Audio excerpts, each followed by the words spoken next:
আসসালামু আলাইকুম। সবাই কেমন আছেন বন্ধুরা? আজকে দেখতে পাচ্ছেন আমার করলা গেছে, করলা মাশাআল্লাহ অনেকগুলাই ধরছে।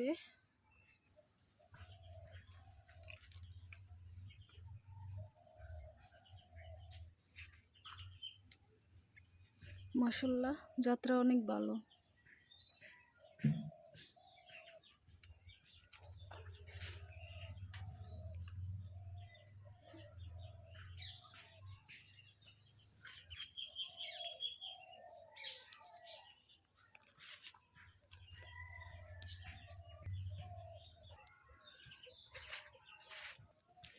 আর ওই গাছের করলা থেকে বিচি নেওয়ার পর আবার সেই বিচি লাগানো হওয়ার পর এই গাছগুলো হয়েছে। এদিকে আরও এগুলো ওই জাতেরই বীজ থেকে করা।